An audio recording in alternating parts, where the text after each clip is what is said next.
glance, Holland is a beautiful, quaint town with a small liberal arts college and a church on every corner.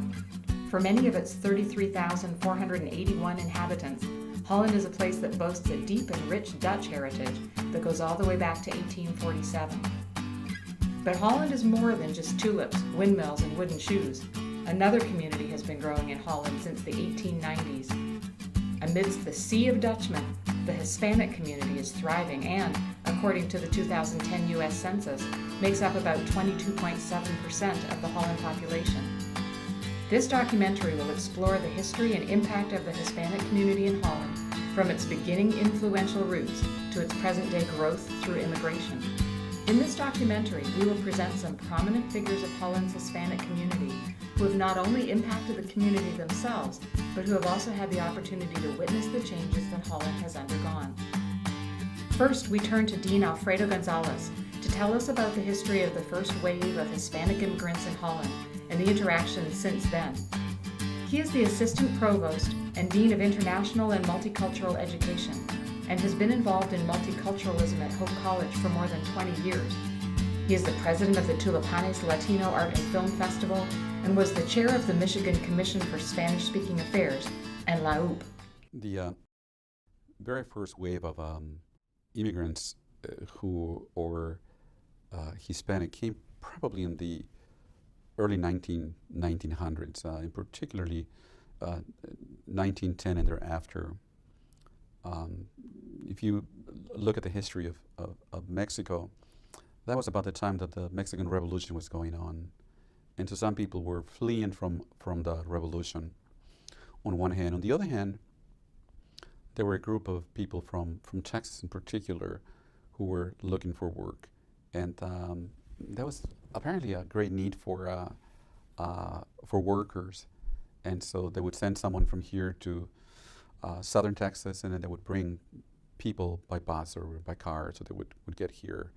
And they were here principally, certainly in the initial stages, because of the sugar industry. They were either picking, sugar beets, and then processing them in our community. In fact, if you look at the local paper, at that time there was a headline that read something like this. I don't know if I remember verbatim, but it read like, Mexicans or sweet for Holland's economy. And when I first read that headline, I said, how are they sweet? Well, they were making a very strong and positive economic contribution to the community. So that was the very first time, that you begin to sense a presence, and then that presence continued to grow.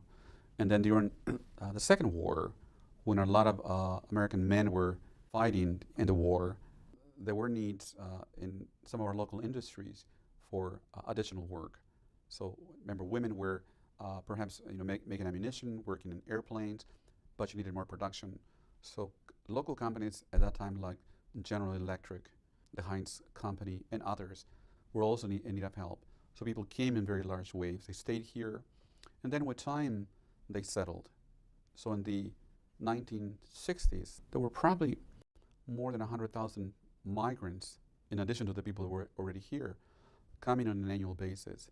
Dean Gonzalez also noted that in the early 1900s, relations between the Hispanic immigrants and the Holland community were very positive. Only later did he perceive a change in relations. In the 1960s, perhaps because of the increased presence of Latinos in Holland, perhaps because the whole country is experiencing great social turmoil. And if you look at 1968 in particular, when there were riots breaking out all over the United States, including our own city of Detroit, things began to become divisive.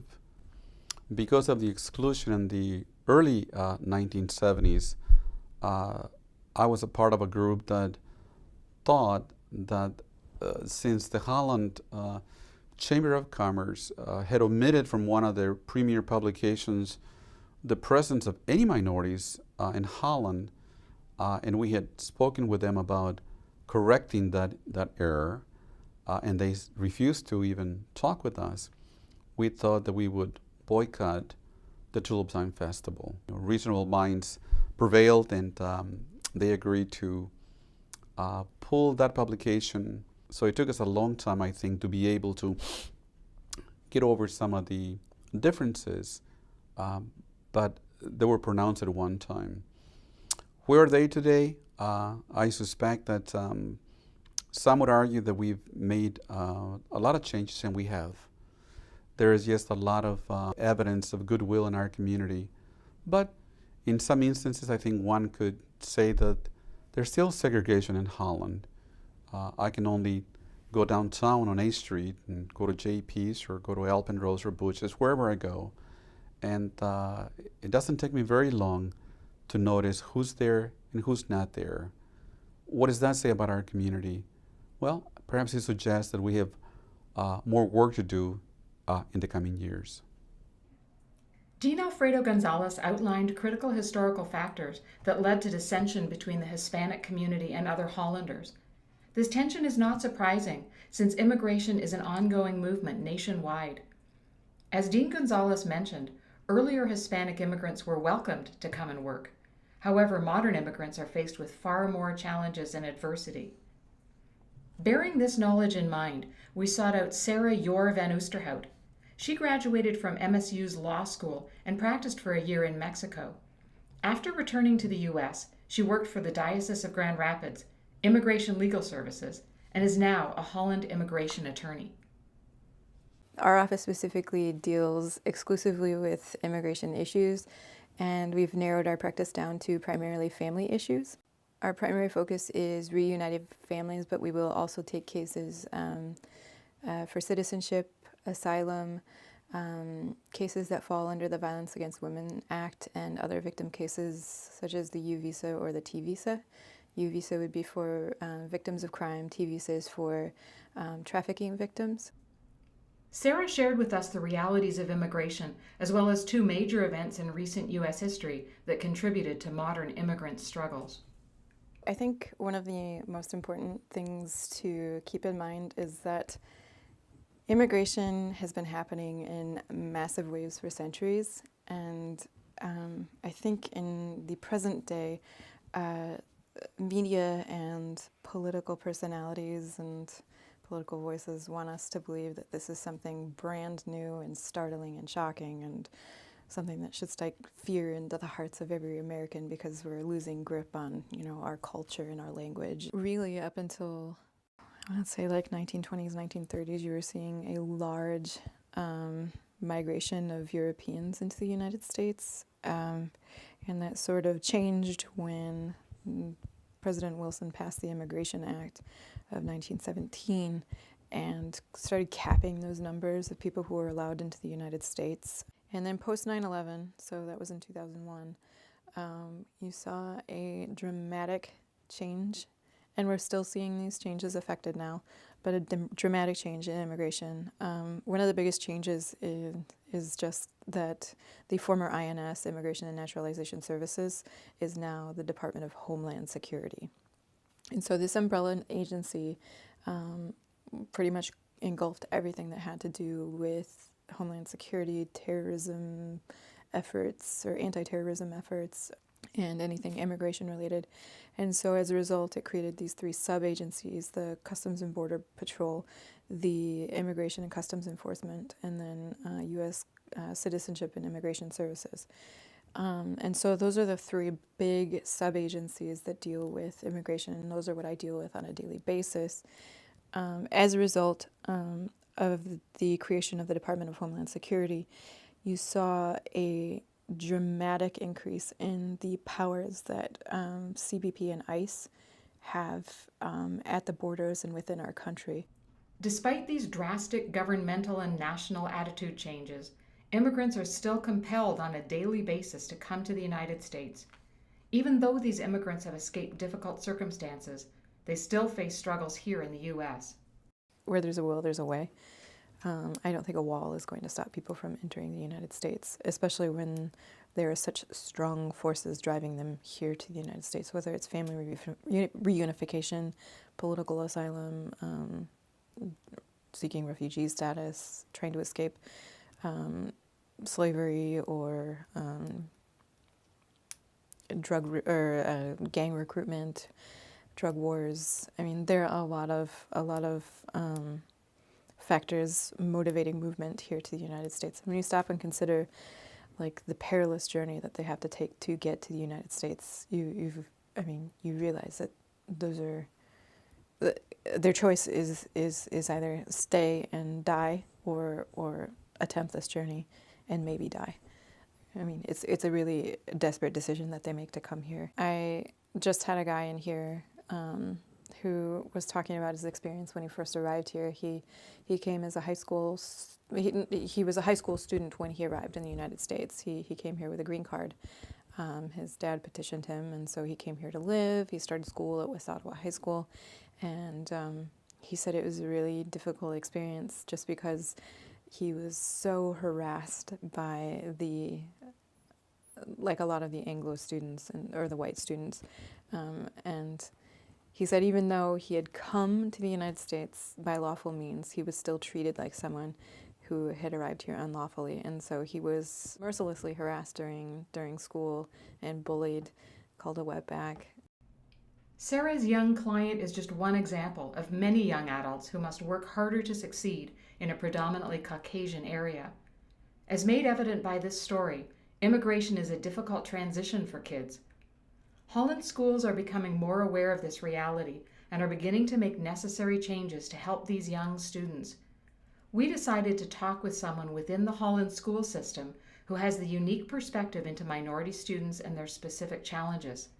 This leads us to academic behavior interventionist John Vega. Mr. Vega has been involved in Holland Public Schools since 2008 and has watched the schools adapt to meet the needs of this steadily growing population. The goal is to help out students with their academics, their attendance, and their behavior. And this is a new endeavor by Holland Public Schools to be able to help out students that are struggling in those areas, as well as to be able to help prevent any of our students from failing and or even falling into that the need for a special education label. As Mr. Vega further explains, the schools are definitely working to accommodate these kids in transition. Though there's still work to be done, Vega contests, the current results have been influential and beautiful. We try to do our job on the school end, and we also try to make that impact, make that contact, that connection with the family to ensure that the family has the resources or as well in the help that they need, that they're looking for. I am very proud to say that I got to see some very positive interactions happen with a lot of our kids. A lot of students that had been here, say former immigrants, were able to kind of bring a lot of these kids under their wings to say, you know what, we'll show you the ropes. We've been there before, and the changes and the needs within the community have increased as the demographics have continued to increase as well. Our student population has become more minority student driven than a majority of white students, and with that there rises the need for more culturally relevant staff members, faculty members. While Holland schools are making leaps and bounds toward better assisting kids of different backgrounds, the challenges of minority students, especially Hispanic immigrant children, often persist through the college years. Seeking the perspective in higher education, we next met with Yoli Vega. As a graduate of Hope College, Yolanda Vega has held a number of positions at her alma mater since 1990. She was assistant director of the college's Upward Bound program for high school students for 18 years. Currently, she is in her second year directing the Phelps Scholars Program. I'm a product of Hope, and so I graduated in the 80s. And back then, there were maybe, just as an example, probably 15 Latino students in a student body of 3,000. I was one of them. When I look at where we are now, and I've been at Hope, this is my 25th year working at the college, but in different capacities, the demographics have definitely changed. If we look at this year's freshman class alone, 20% of that freshman class are students of color and from different cultural backgrounds. That's huge compared to 14% last year, compared to 12% the year before. So there's been a huge increase, and I believe wholeheartedly that that comes from intentionality in terms of recruitment efforts, and the difference that that is making in terms of who we're seeing come to Hope. And I really challenge all of us. I think a lot of times I hear people from a variety of groups and different backgrounds say, well, it's about fitting in at Hope College. And I don't know that it's necessarily that, as it is about, do you experience a sense of belonging? Your cultural background is a part of who you are, and within that context, are you still able to feel like you are a part of the community without having to lose part of who you are? And so when I think about that change in demographics, it is there, and I think we're going to continue to see that. The college is not the only institution seeking to support these growing demographic changes. As John Vega explains, the local community of Holland is in some ways deliberately adapting and supporting these demographic changes. I'll tell you, the community seems to rally around those needs as well. Next thing you know, we have people from Boston coming in and talking about setting up a Boys and Girls Club center here. Next thing you know, we have churches that are supplying after-school tutoring in some of our schools, in some of their churches as well. We began to see how the core city began to we began to see different programs and events spring forth. As a result of collaborations between schools and community members, there are a number of organizations designed to help students from as early as elementary school to college and beyond.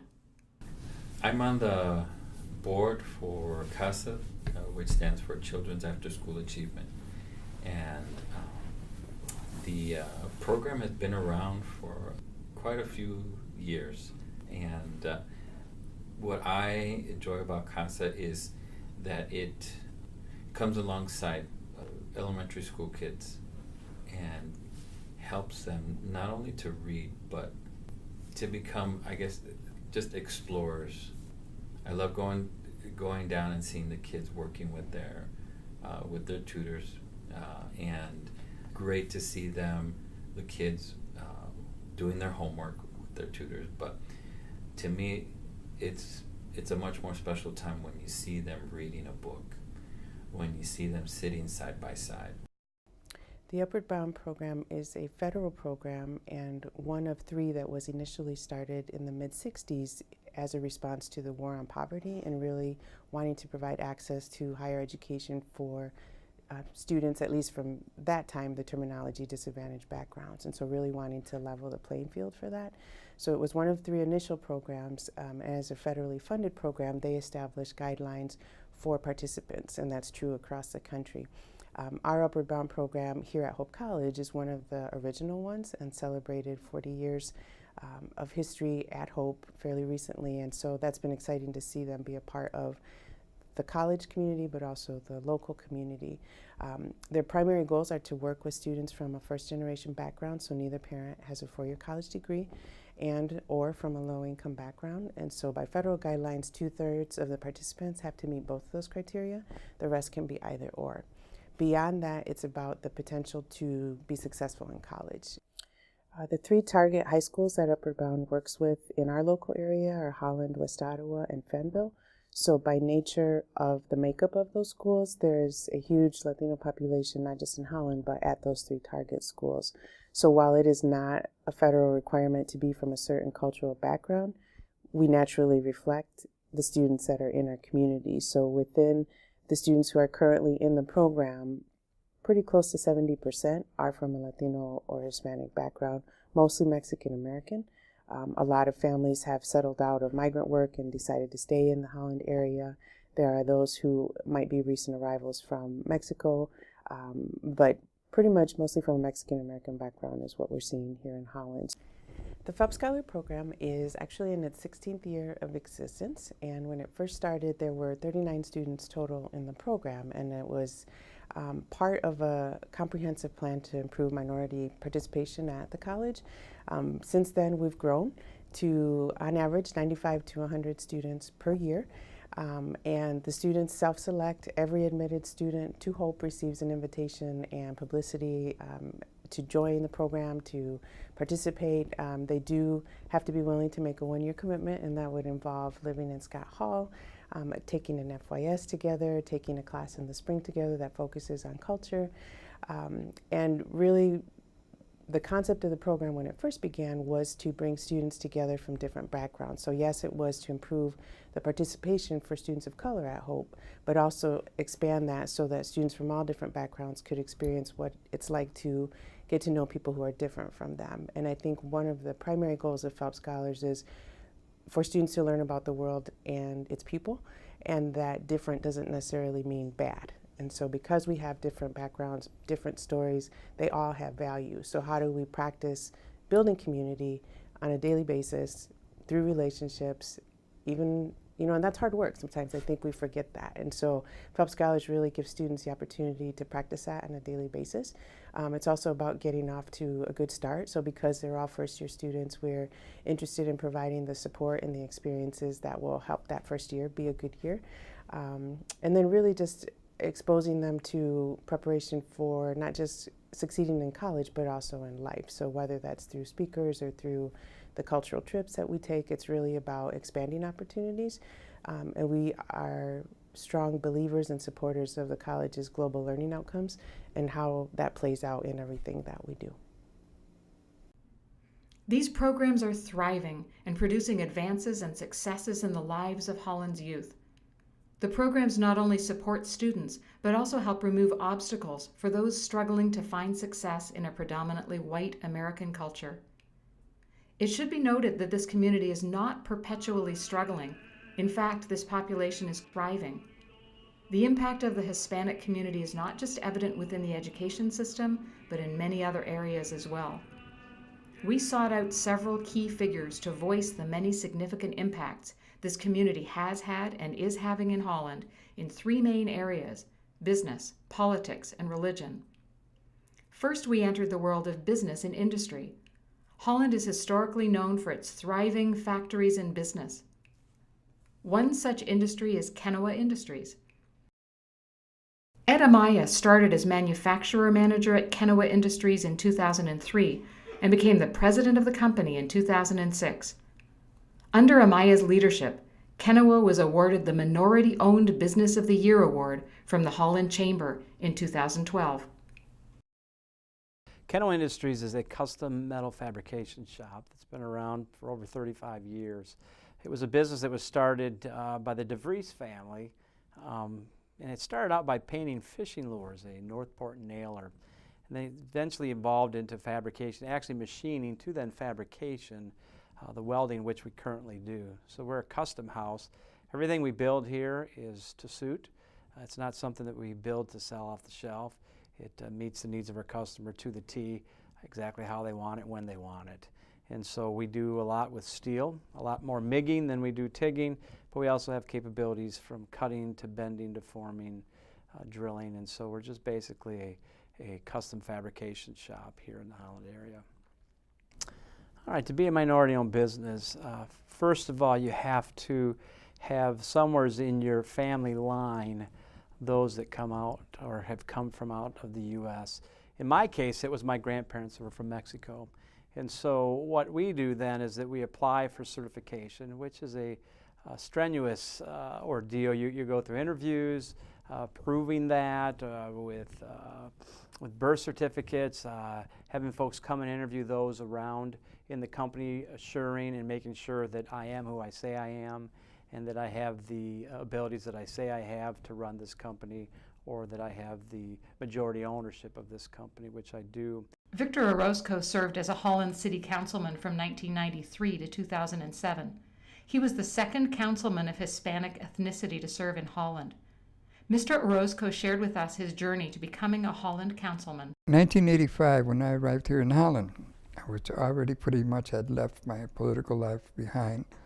So then what I did is I volunteered to do voter registration. In 1990, when I joined, when I became a member of the Housing Board of Appeals, then I got to know, at that time, was Neil Berghoff, the mayor. Neil asked me one time, he said, Victor, says, how would you like to sit on a Spanish-speaking study commission here in the city of Holland? He says, we'll get a group together and we get some Hispanics on a round table discussing issues that are reflected in the Hispanic community. So I told Neil, sure, fine.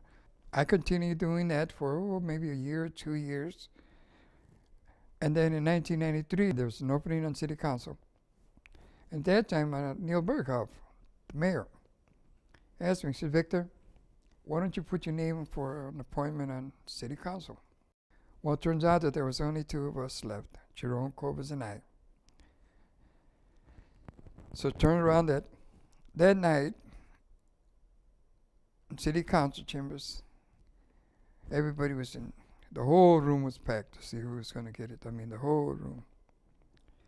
But I was sitting outside. I didn't even want to be inside. I mean, that's how nervous I was. I was not only nervous if I got the appointment, I was more nervous as to whether if I had the qualifications or if I could do the job. But somebody came out and told me, says, Victor, you got appointed to city council. Mr. Orozco then served as councilman for 14 years, drawing on his past political experience. In fact, Mr. Orozco had worked for President John F. Kennedy's campaign, a political figure with whom many of Orozco's personal and political sentiments resonate. Later, Mr. Orozco even worked with Cesar Chavez during the grape boycotts. Needless to say, Mr. Orozco brought years of expertise to the City Council of Holland. He's also aware of what needs to happen to strengthen the political voice of future generations of all backgrounds and ethnicities. I think that civic responsibility is very key right now. Finally, we pursued the religious aspect and impact of the Hispanic community in Holland. According to Father Charlie Brown, our interviewee, faith is central to many Hispanics. In fact, the majority of homes in Mexico even have small altars. Hence, religion has a powerful and unifying presence within this community. After graduating from Oblate School of Theology in San Antonio, Texas, Father Charlie Brown was ordained in June 1993 and is currently the pastor of St. Francis de Sales Catholic Church. St. Francis de Sales was founded at the turn of the century in the early 1900s, and it was just a few Catholic families, I would guess about 24, that lived here in the community that was pretty much a Dutch Reformed community. And it was founded with a pastor that was in Byron Center, who would come on occasion and meet with the families and celebrate Mass. But over time, the number of Catholic families grew until a church was built on the corner where the current building is. Over time, as it grew, the Catholic Church really grew after the war when different companies would move in, like GE that used to be here, and Prince Corporation. And then the Catholic Church grew a lot at that time. So from being a very, very, very small group of Catholics in the Holland community, began to have much more influence in our community. And until, I think in 1979 it was, when it grew so much, is that they started Our Lady of the Lake on the north side.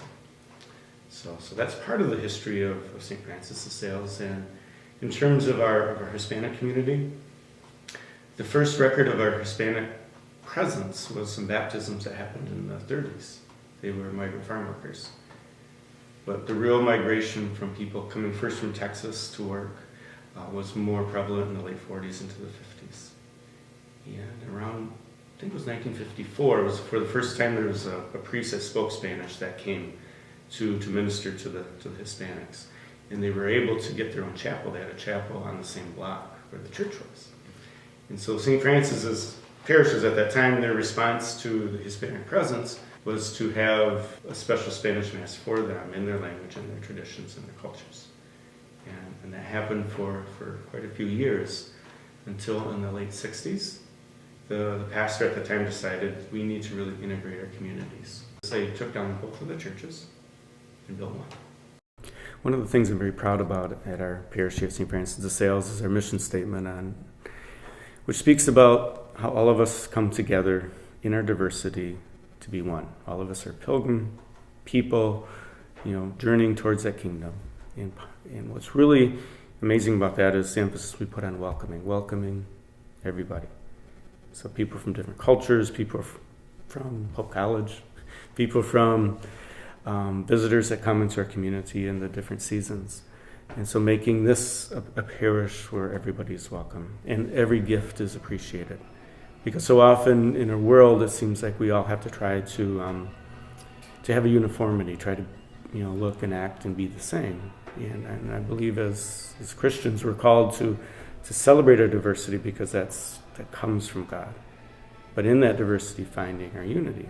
And the way that we try to do that is intentionally bringing people together and celebrating the gifts that everybody has. And for us, what is so important in the way that we celebrate is respecting those differences, not only respecting them, but bringing them out in our celebrations. And so whether it's Our Lady of Guadalupe on December 12th, and the Vina that takes place with their respecting and celebrating that great gift, and inviting the entire community into that. So for us, that's so important. It's working together for that unity. But it does come with its challenges. Like I mentioned before, Our Lady of Guadalupe, the challenge there is it's for us a season of Advent, which the decorations in the church need to be quite stark. Very few decorations and flowers. And then for the Hispanics to celebrate Our Lady of Guadalupe, happy songs and lots of flowers and decorations is appropriate. And so there's always a tension there. But over time, our parishioners have grown to understand and appreciate more of that. And I think that just brings out the gifts of our community and our unity. Because the church is so central to the community, Father Brown holds a deep conviction that St. Francis must reach out and support those beyond the congregation. Father Brown is particularly committed to helping immigrants who are new to the area. It's truly important because it's just not enough to bring people together and to worship and share our faith, but that faith needs to be put into action to reach out to those that are most in need in our community. Father Brown's efforts have not been in vain. The Tulipanes Festival is one example of the City of Holland making appropriate steps to accept and appreciate its diversity. Though in many ways the Hispanic community has been kept quiet, unrecognized, and hidden behind windmills and wooden shoes, Tulipanes sings and shouts with the voices of a beautiful, thriving community. The word tulipanes borrows to a certain degree from our own tulip festival. Tulipanes, tulips. In this case, the Tulipanes Latino Film and Art Festival is really a celebration of the Latino imagination in film, in art, and in music. And so, almost 15 years ago, in 2000, 4 colleagues and myself met downtown to sort of bemoan the fact that we didn't have anything really in our community that celebrated the contributions of Latinos in music, art, or film. Out of that desire came into existence the Tulipanes Festival. And so today, as we did several years ago, we continue to not only explore different subject areas such as education or immigration, but try to use the festival as a way to create understanding, whether you're looking at history or music or film, but using the genre of the arts to be able to create better understanding across different communities. Despite strong efforts to give a voice to and further appreciate the underrepresented Hispanic community of Holland, the city still has miles to go. We asked our interviewees about specific areas we as a city need to improve on to combat the silencing of this vibrant community. Locally speaking, you know, I did talk a little bit about our judicial system and the police, and I feel like there are certain policies that we need to do away with, such as this lien system check at the sheriff's department. And then also, I think just socially speaking, there could be a lot more efforts made to integrate Latinos into this community. As you have all pointed out, like, you come into Holland and, you know, it's named Holland, for goodness sakes. I mean, we are very much about our Dutch roots here. And I mean, I mean, I can say this as someone with the last name Van Oosterhout, but we're more than our Dutch roots here. We are much more than that. I mean, we've got centuries-old Latino populations, Hispanic populations living here that need to be recognized for just their contributions to Holland's community and the culture here. And unfortunately, all you see is windmills and Dutch language plastered around the downtown area, and that really seems to be the only identity that we have here in Holland, despite the fact that we have such a vibrant Hispanic community. In conversation with my colleagues, I know that one of the things that we have said that really the future of Holland hinges on whether or not we can overcome sort of the minor differences of culture, of language. And to the extent that we can become much more inclusive, much more embracing and respectful of differences, to that extent, I think Holland will be a much more viable, livable, and fun community. So how do we institute changes in these areas? One of the most powerful forces to fight against prejudice and social injustice is education. It has been my goal here in this community to educate people on their rights within immigration law, to let them know what remedies are available to them, and to make sure that they have good information in order to make an informed decision about their immigration situation. To quote my good friend, Dr. David Myers, what the world also needs is people that care about others. So to the extent that we might be able to have an impact, a positive impact in the lives of students on their education, and that impact is going to help them provide some of the healing that the world needs. To that extent, I think a Hope education will be not only the education that helps you earn a living, a better wage, some would say, but I think an education that is going to ensure that the very foundation of our democracy as a nation and as world citizens will have an impact for the good, not only here in Holland or in Michigan, but in other parts of the world as well. I have lived in Holland since I was 2 years old, and I'm 46, going on 47 this year. And I've been able to see Holland where it was and evolve to where it is today, and kind of have an idea of where we need to be. Some of the things, though, that I see that still kind of, I don't know, they bother me, is that I still don't feel that, that all ethnicities have been accepted, that there are a lot of unrepresented people here, underrepresented people. And I think that the core hub to all that is downtown Holland. I really think that if we're going to be a community that says we promote diversity, that we embrace it, then I think it's got to show itself in the main central part of Holland, and that's downtown. That would be like the heart in our body. That's where everything flows from. And so I would love to see one day where we would have some type of a Hispanic Mexican restaurant that would provide food in the downtown area, because I know that that's the central place where we see a lot of things going on. And I really think that when we finally see that we're taking the right steps to where we want to be.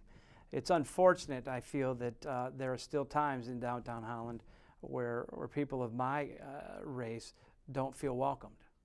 And let's be real. I mean, that's life. We understand that. We're not going to hide and pretend that we're perfect, but the fact is that there's a responsibility on both sides. I recognize the stereotypes that may exist and maybe why those downtown Holland may not want that to be infringed upon. But at the same time, somebody has to be willing to open up the gates and say, I want to make a difference, and I'm willing to take that risk. And so I would love the idea if I had the ability to own a building downtown and had the ability to rent that out, I would probably look for a very well sought out business, a restaurant business, and we could build something together and begin to bridge that gap. And there is a gap. And I can say that because I've lived here for 44 years. I've lived here, I've seen where we've been, I see where we're at, and I still believe that there's room for growth. But I think it starts with representation, and where?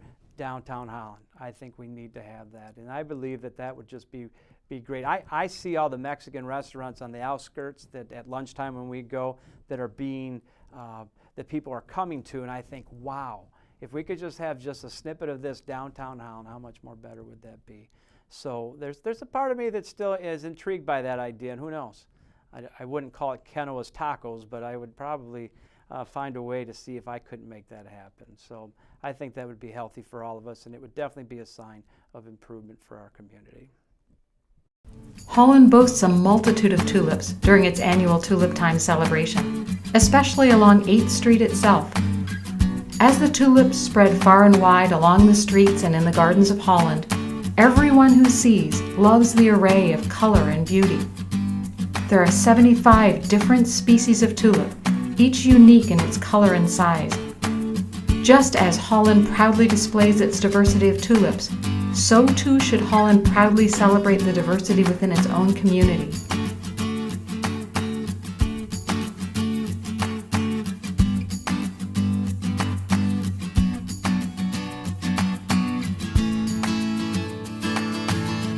So let's each, with tulips and tulipanes, celebrate and say, to Holland, a vibrant, diverse city, welcome y bienvenidos.